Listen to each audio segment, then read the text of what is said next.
I just want to thank everyone for joining us today. We're really excited to have such a great topic to talk about. We're going to be focusing in on kind of the connection between in and out of school learning environments and how STEM can be taught, promoted, supported across those learning environments. We're really fortunate to have Leslie Goodyear from EDC and Jennifer Lerner from FP. And so, I just want to thank both of you for making time to be part of this. We have some interesting reports and research that we're going to be pulling from. Also, we want to use this space as a way to actually have a conversation about what these reports, what we know in general about learning STEM, how it can be applied to really create connections across learning environments to support all types of learners, and to also understand how we can better assess what's being learned and how these learning environments are helping different types of students. So with that, let me talk to you a little bit about how the process will work today. So the WebEx will have our presenters talking, but at any point, feel free to jump in with a question. The easiest way to do it will be through the chat. Click on that and send a text or chat to our presenters. If you don't see it, Rob or I will actually notice and read it off and jump in. We want this to be as interactive as possible, so feel free to jump in at any time, or if you can unmute yourself and jump in, that's great. And don't be surprised if I recognize your name and know what you do. I might call on you to provide some examples. Another thing we'd love to hear about is some examples that reflect research we're discussing today. So, this webinar, just for folks who this is fun, STEMx is a consortium of 21 statewide education networks that are focused on STEM education. These webinars to really serve the constituents within the states to help them learn about interesting practices, hear from experts in the field, and emerging research. So this webinar is really focused on hearing from experts in the field and learning about emergent research related to out-of-school STEM learning. So I thank everyone joining. If anyone has questions about STEMx, you can follow up with me at a later time, but we appreciate you signing on, and we will send up a follow-up email after this with information about where you could find the taped version of the webinar. Let me send it over to our speakers to kind of talk about the issue today. And Leslie Goodyear is going to start us off. So with that, Leslie. You can hear me okay? Thumbs up, Rob. So thanks, Mike and Rob, for introducing the session, and I'm excited to be here with Jennifer to talk about out-of-school time and in-school STEM and a little bit of connections. So to give you a quick background on why I'm the person doing this and what I do, I work at Education Development Center in Waltham, which is a suburb of Boston, Massachusetts, and I do evaluations of mostly after-school STEM programs, out-of-school time STEM, a little bit of the crossover out-of-school time STEM that is also trying to influence in-school outcomes for young people. And I do a lot of work with programs that look to broaden participation in STEM, broaden participation of students who are not well represented, demographic groups that are not well represented in STEM careers. My is in evaluation, and I spent a little bit of time, 3 years, as a program officer at the National Science Foundation, and they're a primary funder of out-of-school STEM and in-school STEM projects, and they look to innovate in that area. And when I was a program officer there, my portfolio in grant was in out-of-school time STEM, a lot of focus on technology programs like gaming and robotics, but also just general out-of-school time STEM, and while I was there, we really start focusing on what we're talking about today, which is the connection between out-of-school and in-school experiences. So if you want to just do the next slide, Rob. Mike, be on this webinar, is Mike was working at the National Academies of Science, and I participated as a committee member on a committee that developed this publication called Identifying and Supporting Productive STEM Programs in Out-of-School Settings, which is definitely one of the sexiest book titles around. It's a mouthful, yeah, for sure. It's a mouthful, and it's, you know, very engaging. But what it's really about is trying to understand what are the qualities of really productive out-of-school STEM programs, and how do we know when they're good, and what do we know about the landscape of out-of-school STEM. And we were a committee that was convened by the National Academies, and we did a lot of reading of the literature, looking into the literature, both in the academic literature and what's called the gray literature of evaluation reports and project reports.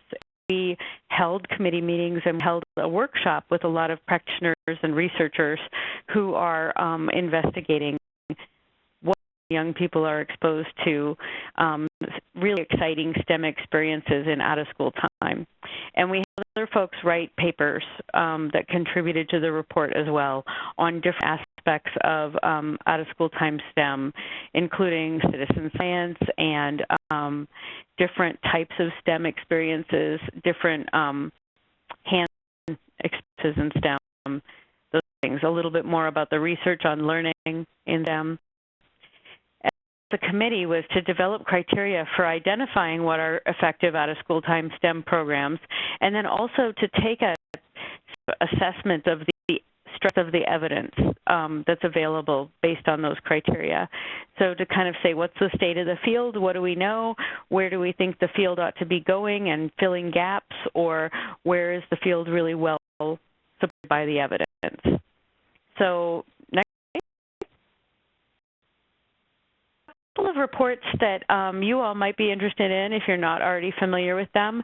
The report that we put together was really meant to kind of tie together a lot of the ideas among these 4 reports. The first 2, the Learning Science in Informal Environment and Surrounded by Science, are a pair, and Learning Science in Informal Environments is a landscape study of informal science education, kind of even larger than the out-of-school time boundaries. So informal learning includes museums and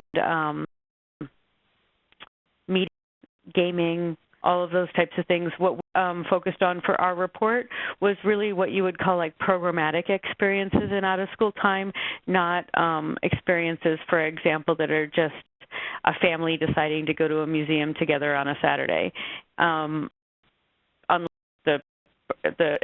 The trip was to go to something that was programmatic from the museum.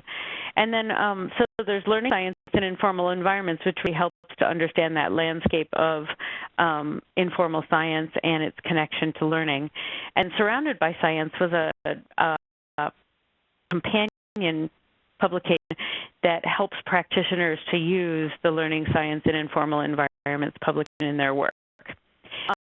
There's the 2 other ones that are really related because of the focus of our committee on combining youth development with thinking about, or principles of youth development with thinking about the ideas around education reform, and that's community programs for youth development that promote youth development and successful K-12 STEM education.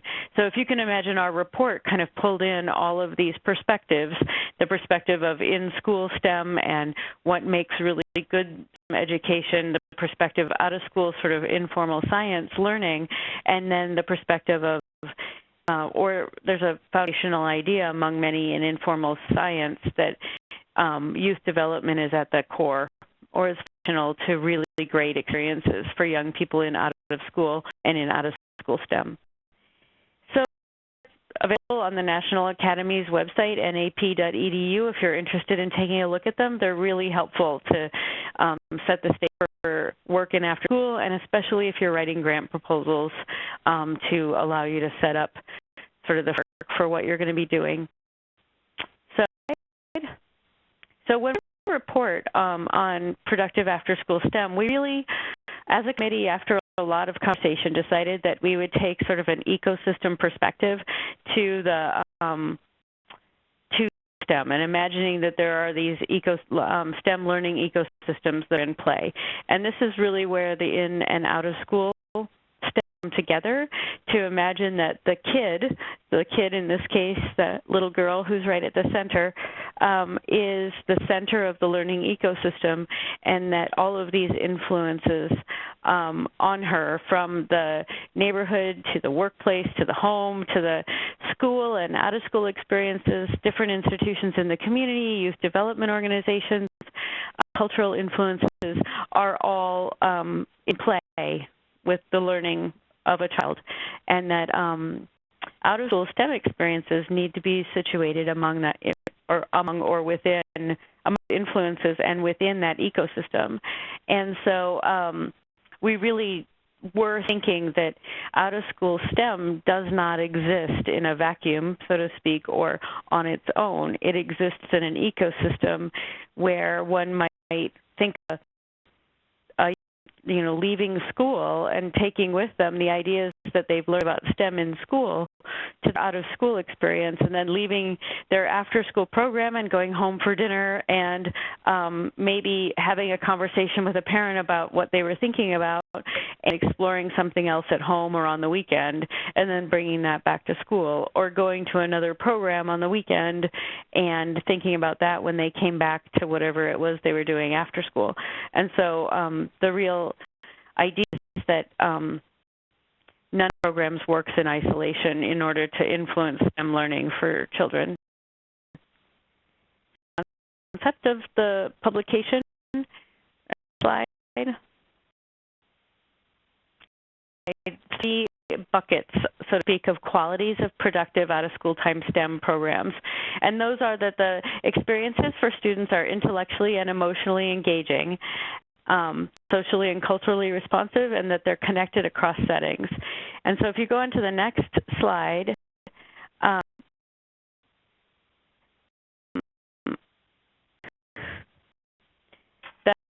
program intellectually and emotionally engaging would, they were thinking about them as that, and from the evidence that we found, these programs provide firsthand experiences with phenomena and materials. They engage young people in sustained STEM practices, and they establish a supporting learning community. So they're not experiences that are intellectually and emotionally engaging are not sort of drop-in or drive-by experiences per se, but they're more sustained. They encourage young people to actually develop STEM skills, STEM practices, and STEM ways of thinking, and they set up experiences where the young people can really engage with the phenomena that they're studying and with the materials that it takes to be a scientist in that setting. One, programs are also socially and culturally responsible, and that means that these STEM after-school programs, when they're productive and high quality, are really trying to situate STEM as being socially meaningful and culturally relevant, maybe connecting it to things going on in their neighborhood or things going on in their school or activities that they're engaged in. For example, maybe a recycling activity that's going on in school, and then the STEM activity in the out of school is promoting the same ideas. They're also promoting, they support young people in collaborating with each other and to take on leadership roles in these activities. And so one the literature talks a lot about is that there are STEM skills that are developed in out-of-school time STEM experiences. There are also teamwork and sort of what you might call workplace skills, or sometimes they're called 21st century skills. So these skills in collaborating, teamwork, being able to brainstorm and come up with hypotheses, being able to work together, being able to take a leadership role in pursuing an investigative question.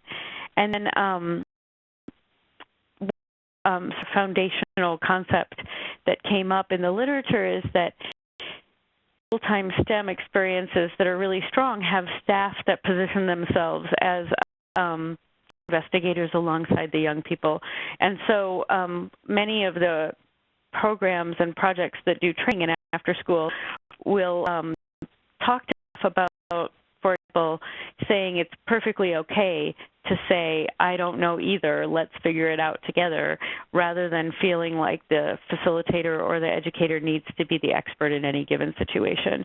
So the attitude, the way it's culturally and socially relevant is to engage with the young people in kind of creating and co-investigating important questions and being scientists together. And the major bucket of the types,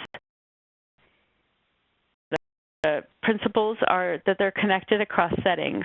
And so this is really where we think about the in-school and out-of-school and also across the different settings of learning in a community. And so young people participating in an out-of-school science activity might be encouraged to think back to their in-school experiences. I was observing a classroom or an out-of-school summer experience last summer that was it was a maker program, and I noticed that some of the out-of-school facilitators were reminding the students about an activity they did in school having to do with the Eiffel Tower, and reminding them that their robots had to have the same principles, that the bottom needed to be bigger than the top, otherwise it was going to tip over. And so it's that kind of connection across settings that we found as an important part of productive after-school programs. So leveraging community resources and partnerships. So productive out-of-school time experiences for young people often offer them the opportunity to go between different organizations, or maybe different organizations are collaborating with each other to take on a similar topic or agenda that helps young people develop skills across a number of different experiences. Some of these things have been funded in our review, but they've been funded by other funders since, things like the Hive programs that exist in some cities around the country, or the new STEM ecosystems grants that have been given to a number of cities, kind of promote this collaboration of organizations within an ecosystem. And then, go ahead. Mike, seen good examples of collaborations across an ecosystem that actually included connections to schools, and if so, have you, and what do you think were kind of essential or stood out as making those things effective, those partnerships? I do know that these new STEM ecosystems funded by the STEM Funders Network are including schools and out of school. I haven't seen sort of how they play out yet, but for example, the project that I was observing last summer was a collaboration among 21st Century Community Learning Centers, which is an after-school program funded by the federal government through the states, the Exploratorium and other local science museums, and school districts. And 21st Century programs are often in schools. They just are after-school programs in a school setting, but they leverage teachers. And so one way to really connect across an after-school and a school setting is to leverage the in-school teachers to learn new skills to be part of an after-school or time learning experience, or to be someone who coordinates with that. It takes a little extra time in coordination and a little bit of extra time in planning, but then you end up with these really terrific experiences, like a facilitator saying, so I'm wondering if why your robot is falling over is the same reason that the Eiffel Tower would fall over if there was too much weight on the top of it. And remember that we did that in class 2 weeks ago. And so, yeah, I think that it's where sometimes it's easier because you're situating your after-school program in a school, or your out-of-school experience near a school or with the same factors. That makes sense? Yeah. So on to the next couple of things, if I still have time. Am I good?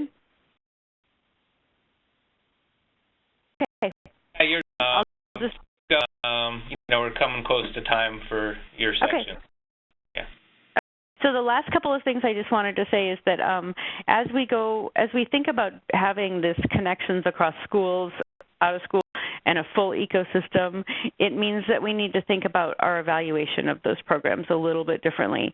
So in the publication, we wrote a lot about the different levels of evaluation that would need to be addressed in order to really think about it in a way that informed the whole rather than just informing one part. So we need to think about evaluating influence on individuals and understanding how programs change and understanding how this ecosystem or the community changes because of the way they interact in order to support young people's STEM learning within the community. I have one more slide. I don't think it's that important. It's the challenges and opportunities that are faced by evaluators engaging in trying to evaluate these ecosystems of STEM learning. So that's what we wrote about in the publication, and the recommendations that we had at the end of the publication were really about just big picture ideas of how to think across these opportunities. So thinking out of school STEM learning, we're thinking of it from that perspective, but really most of these are about how the whole ecosystem can work together. So how in school and out of school and community organizations and families and workplace and industry and the government can all be one big ecosystem. Some of the strategies that a lot of our STEM networks are really attempting to implement work. I know some of the folks on the call and on the webinar are working at that level, while other folks who are listening and are actually trying to manage some of the projects that are being developed in concert with folks doing work in other sectors. So hopefully, if folks have questions or comments, feel free to jump in at any time. And why don't we go to Jennifer, who's going to talk a little bit more about how these learning environments can be fruitful for students and after school, really the connection to competency-based learning and really what we're seeing in the field and hopefully what's emerging going forward as well. Well, thanks so much, Mike, and Leslie. I'm excited to be here today and be a part of this conversation and share some of our latest thinking on this topic. I just admit right off the bat that I'm not quite as STEM-focused as everybody else, but just because I'm not saying STEM doesn't mean that that's not applicable here. Those of you that don't know my organization, the American Youth Policy Forum, or AYPF, we're a nonpartisan professional development organization that looks to provide learning opportunities to policy leaders, practitioners, and researchers working on youth and education issues at the state and local level. I really focus on the older, vulnerable youth population, those that face one or more barriers to success. My comments are going to be slightly skewed towards the second education, but that means that the themes aren't applicable again to country and, of course, are particularly relevant to the work in the STEM field. So today I'll talk about, as you can see here, our recent released paper, the intersection of after-school and competency-based learning, emerging trends, policy considerations, and questions for the future. In some cases, this paper sits in the questions for the future, but this is the trend of what we're seeing, and I think a really exciting opportunity for the work that's happening both in school and out of school. So write this paper. Similar to the exploration of STEM and after school, we're exploring opportunities that exist at the intersection of after school and competency-based learning as this helps students develop knowledge, skills, abilities, and behaviors needed for success.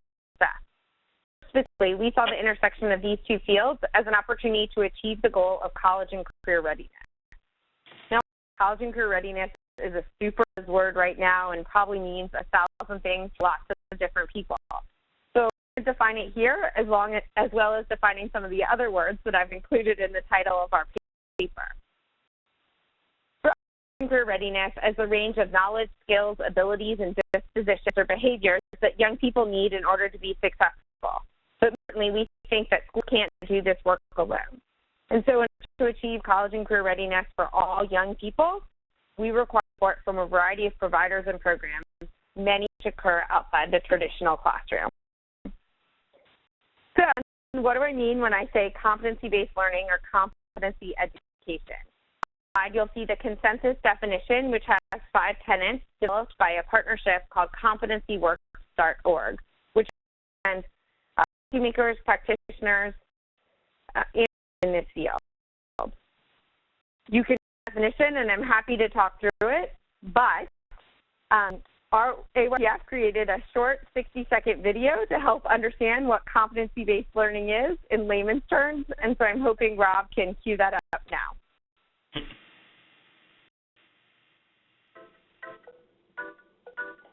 A lot of discussion lately about better engage students in their learning.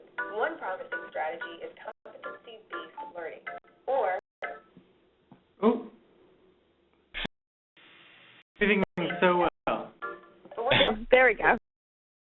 Yeah, and learning experience. STEMx organizes learning around students' interests, needs, background, or aspirations. Authentic assessments of student progress through demonstrations or products, which establish students' mastery of the subject. Advance only upon mastery of the subject, not according to a calendar date.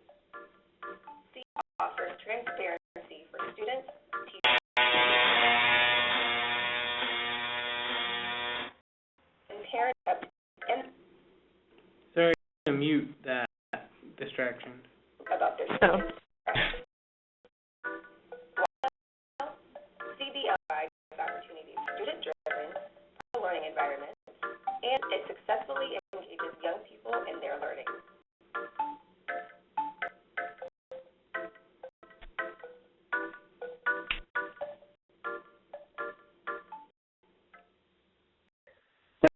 Clear it up when we say competency-based learning or competency-based education. You can click through this slide and go ahead and put everything up here. But I also want to be fair, and I want to define what we mean by after school. And I think Leslie made a really good point earlier when she talked about programmatic experiences versus sort of anything else that happens outside of the school day. We too include anything that happens after school. Sorry, I'm not fast enough in my notes here. That can be before school, after school, summer, and we want to acknowledge that we mean informal, online, and workplace when we say after school. So after school and competency-based learning, I think there's a couple more on this slide. We want to explore all the possible ways in which after school and school can complement each other in this of a competency-based environment. Often have embraced many of the principles of competency-based learning. As we pointed out in the qualities that she went through before, you can see that they're very student-centered and focused on the student experience at its core. But what learning allows is for students to the flexibility for students to demonstrate mastery at their own pace and in a variety of learning environments. Students can say something that's done in after school can be used to demonstrate their mastery in an in-school experience. And so as you see here, sort of by this lovely graphic that we've developed, after community-based group experiences and school experiences often differ in what they mean for students and how they're measured, but core, they're undergirded by what we see as most important in terms of the experience for students. The rigor and the relationships, which are going to get all students to being successful or ready for college and careers. Talk a little bit about the trends of this space and the intersection of after school and competency-based learning. So we've identified 3 trends. It is understanding and defining competencies. And this is a hard thing in this space, and I've spent most of my time talking about definitions, but I think that's the challenge of where we are right now, in that K after school have similar lingo, but not quite the same, and so that's what's causing barriers in terms of more opportunities to work together. But we after school programs help students develop personal skills such as communication, teamwork, self-advocacy, and can provide guidance in specific areas such as STEM, and specific content areas such as STEM. So we start by really understanding and defining what students are gaining through any of these experiences, that this is an opportunity for after-school providers and K-12 educators to work more closely together to truly articulate what need to be ready for success in the long term. Here, either individual competencies, which focus on specific skills tied to content knowledge, or competencies, which might be in a particular academic course. On to the second trend that we see in this space, which is these as a potential currency for course credit.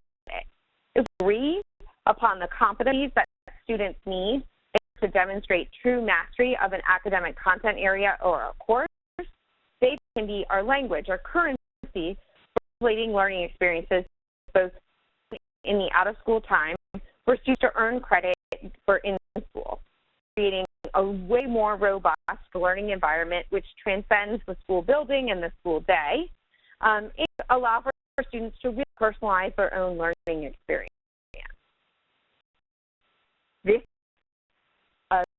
This trend has a lot of potential, but we have to acknowledge that there's a lot of difficult work ahead because the policy and instructional issues around this idea need a lot more attention, and we've only seen it in small-scale efforts and not yet fully evaluated. This is something that I have to admit is confusion when we get into the word around badges. Badges are being used to certify students in terms of demonstration of skills or abilities. So to become an important tool in this translator of competencies. 10 certifications that students can use in the K-12 environment, in the higher education environment, or perhaps in the workplace, so that they have skills, abilities, and dispositions that are going to make them more successful in however they choose. Again, not research in this space, not a lot of understanding, but a new potential. So if you slide, you can see what we have as really our considerations and questions in this space. The first deals with the lack of clarity around field-specific language. It gets at the definition piece, which I've spent a lot of time talking about. What are these? How are we defining them? How do they relate to students earning course credit? Are they context-specific, or are they more general? That's something that we still have to work through in a lot of ways. The policy environments to support competency-based learning, and more specifically to support competency-based learning in partnership with after school. There are states that do not allow for competency-based learning environments to take place, either in K-12 education or higher education. All this is changing. There are some policies that need to be in place that allow for flexible learning environments, flexibility of time-based credit, and more importantly, the opportunity to coordinate more specifically with after-school providers. Finally, and similarly to the recommendations in the other report that Leslie presented, coordination and building partnerships is really important here. Working about at least 2 sections, if not more. In a lot of cases, we're seeing this happen in terms of work-based learning experience, a student having an internship and wanting to use that internship as an opportunity to demonstrate their learning in a more formal environment. And that's happening both during school hours or perhaps after school. And so how do we think about this? How do we get all of the right people in the room to build these cross-sector partnerships that are going to allow for the type of work that we want to happen that's truly centered, truly student-centered, and allows for learning at any time? And then there's a major question here around, do you need to begin in terms of creating the right policy environment for the practice to grow, or do we need more practice and then we get to the policy environment? And working in a policy organization, this is a question that we deal with a lot, and not sure that we have the right answer to yet. So sort of are pursuing this on all fronts. We're encouraging folks to take the steps in the policy arena to allow for this to happen. We're encouraging folks on the ground to do this work in the policy context in which they operate to see what's happening. Out by talking about a little bit about the relevance to STEM and more specifically, the report that Leslie talked about, and you'll see a lot of the recommendations are really similar. When we talk about the intersection of after-school and competency-based learning, we're really talking about allowing for more direction between in-school and out-of-school learning, the ecosystem idea in a lot of ways.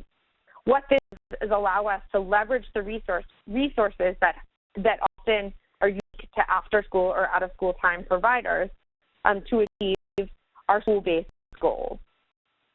This is more project-based learning. This could be more application to the real world. This really opens up the doors in terms of lots of possibilities in terms of what students can do in the years that are dedicated to school and beyond.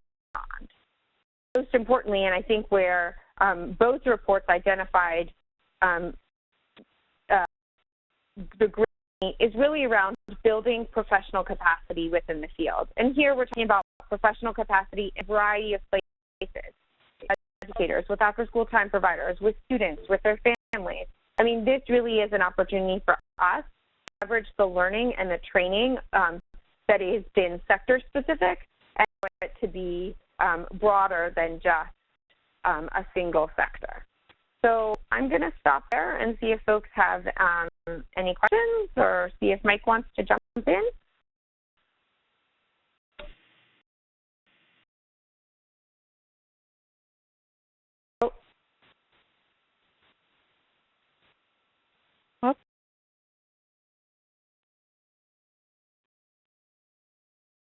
Great to get the overview. I think it's, really interesting to kind of see the similarities in what was found, in a STEM-focused report and, one that was less STEM-focused and more related to the competencies, which is, to see that there's synergy there. From our end, I'm really curious of the people online, if they have experiences working across sectors or working on these ecosystem type work that they want to share as an example, or if you have questions. We have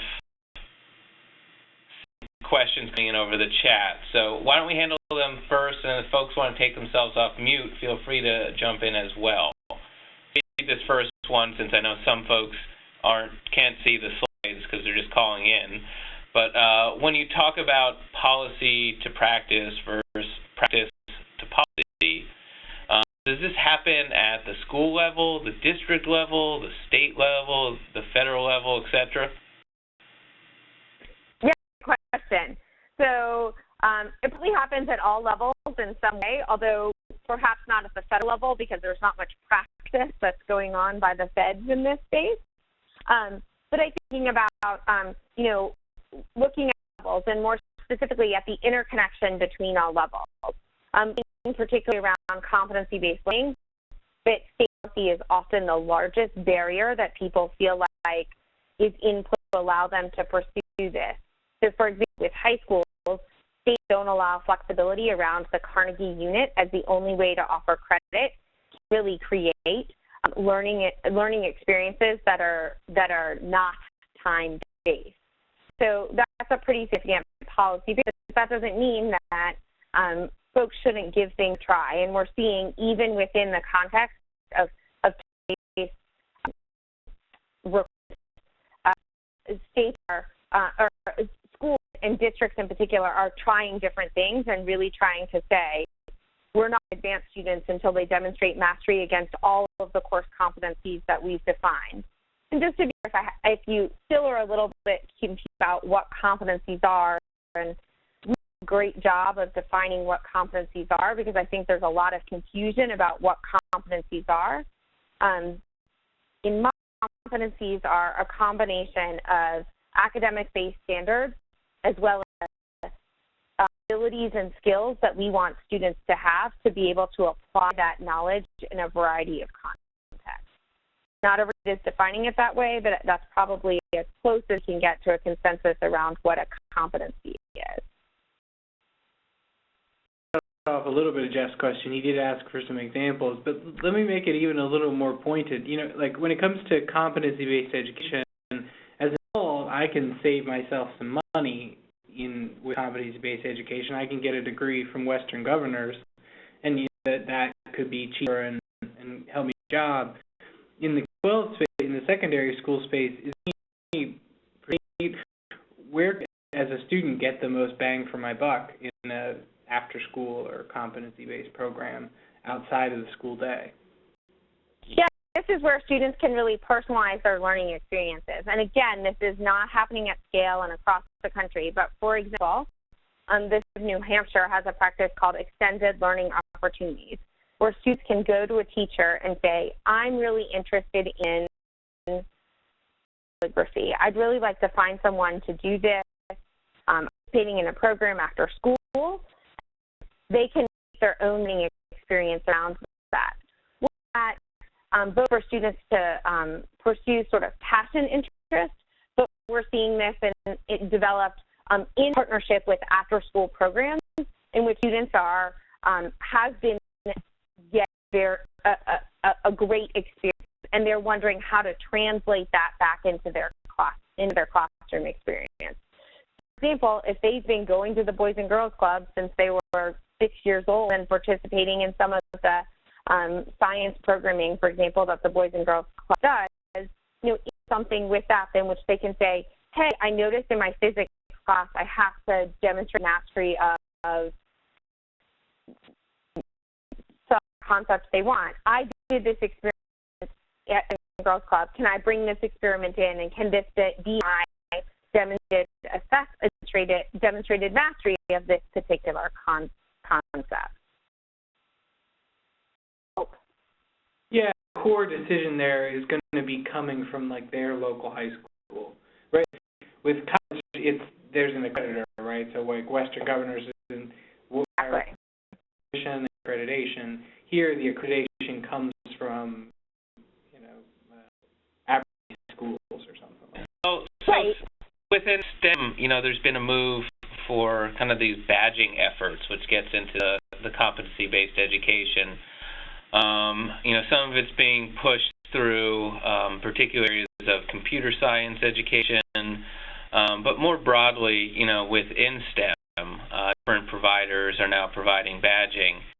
And they're trying to, kind of crack the nut on actually having these badges count for something, either within the K-12 system or as part of, your college application, illustrate competencies above and beyond the classes that you've taken. And some, states are farther along than others. I'm not sure if you've run into these types of efforts and, what your thing is as far as what they mean for crediting, but also what they mean for helping us understand what students actually know and understand.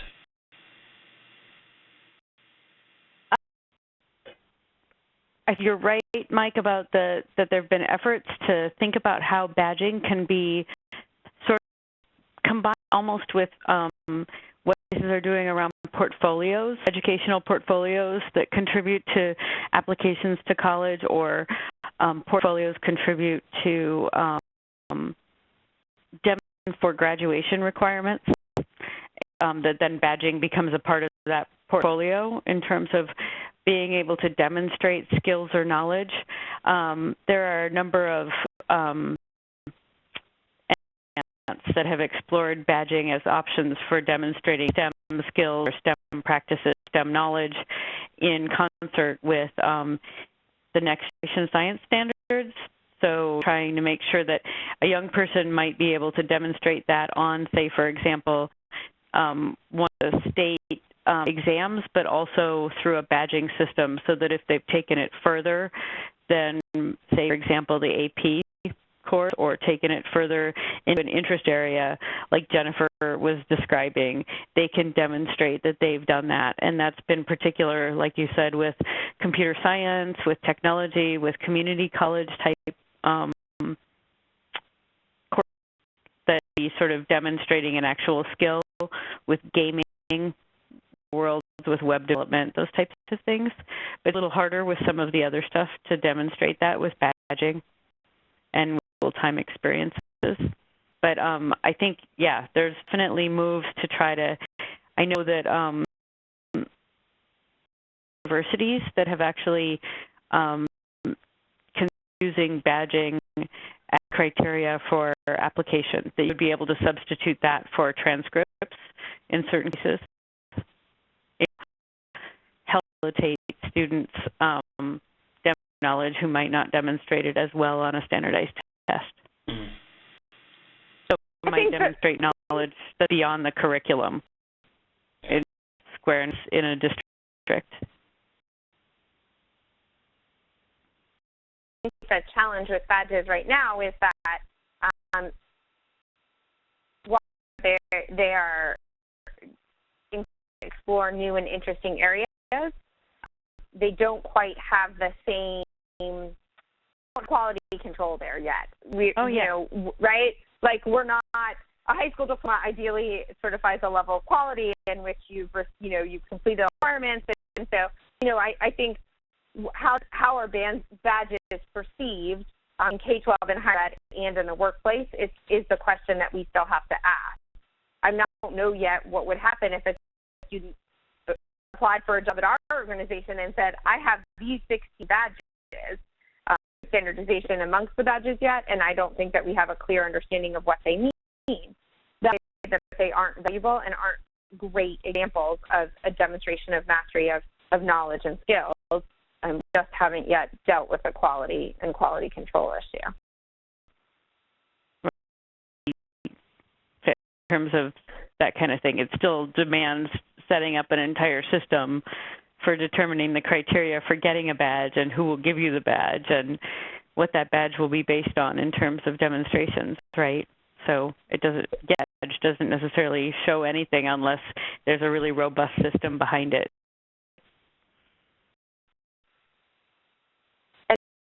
One then K-12 education, or even out of school time for that matter, so that we can begin to badges across locations and states. Right. The question I have was, in some areas, in some states, actually, particularly within D.C., this has recently cropped up, is kind of the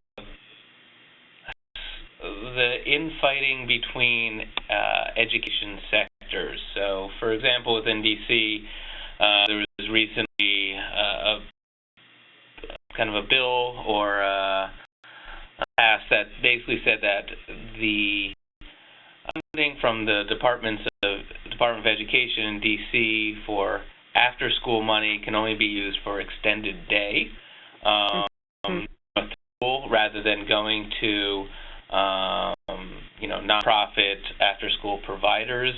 And I think, some of this is based on undercurrent of fighting for space, but also questions of kind of the rigor and power and kind of educational value of out of school. And I'm curious where you guys see this conversation in general across the country, or if folks on the phone have instances within their region to talk about, where we are in this conversation and how things are playing out.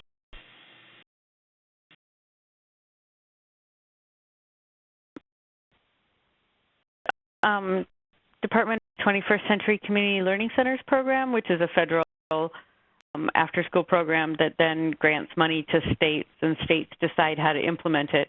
And extended day has been one of the major questions in that landscape. And obviously, the STEMx network has sort of an overlap with the after-school networks as well that the CMOT Foundation funds, and they've done STEM work as well. I know that there's a lot of collaboration going on among those of you in the STEMx network and the after-school networks.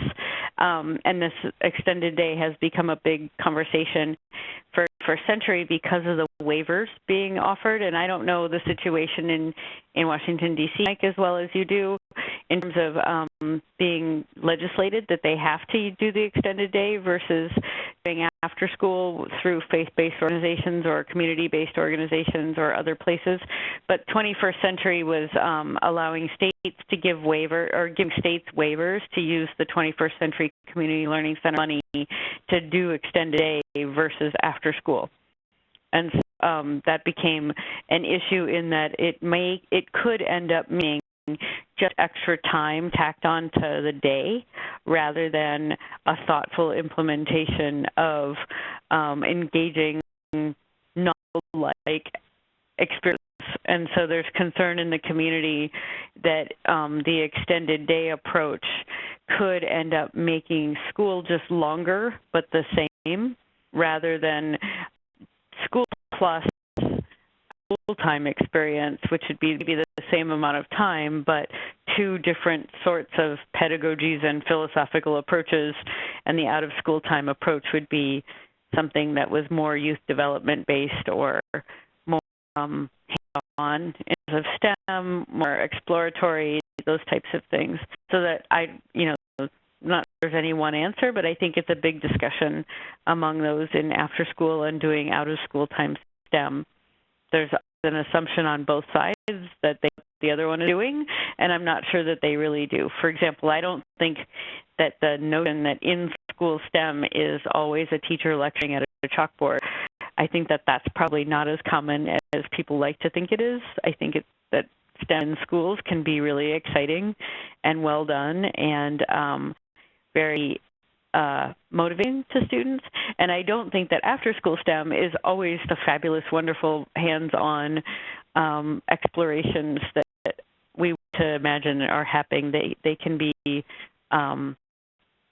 very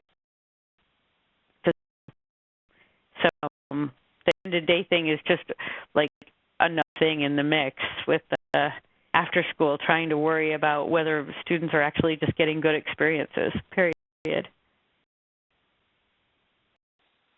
A really good point, and one that I think we struggled a lot with in thinking of the intersection between out-of-school time and competency-based learning.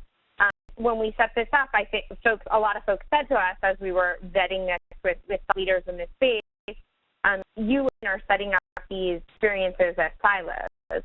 And maybe the right way to think about this is create a student-centered learning environment that leverages the resources that we have across multiple sectors. And I think that's what the STEM ecosystem idea gets at. So, competency-based environment sort of thrown out the window in a lot of ways, right? Is students progress based upon mastery, no matter how little or how much time that takes. And so, if a third grader who's super interested in, I don't know, music, well then let's progress them along and let's see what we can do, and let's get them obviously at an age appropriate and a bit appropriate level, but let's begin to allow them to explore that. It means that, I don't know, the best time for them to do that is, 6 p.m. in a one-on-one setting with a physicist, in what would be considered out-of-school time, then great. I mean, the whole goal is to say, if we put the young person at the center, as the ecosystem was described, they then get to drive where they create the set of experiences that are both engaging to them and allow them to gain the content and skill mastery that they need to continue to progress. So it takes, that vision sort of through the window, this idea of in-school, out-of-school, or extended day, and we're not quite there. But I think we begin to think about this from a student-centered perspective. We begin to think about how do the systems interact with each other in different ways in which we do put students first. Important part to think about, Jennifer, is that your point that if it is at the center, then the battles around where it takes place and who gets funding for what kind of a little less heightened, more about what students are learning and how are they being supported in learning. Well, I think that's a fantastic kind of perspective, and really sums up a lot of what we've been talking today as far as, what the purpose of education is really critical to the work we're doing. And the research really shows that, to support students' needs, we actually have to, put the students at the center. So, we're at the 5 p.m. mark here. So, what I'd encourage folks is if you do have questions, please send them to us via the chat or send us an email. We'll definitely follow up with our presenters and get back to you on them. But I want to thank everyone for participating today, and especially our presenters. I know this is not an easy thing to get online and talk into the void of a computer screen, so I really appreciate it, and I want to let you know that it is really helpful for us here at STEMx to really tap into your knowledge and expertise.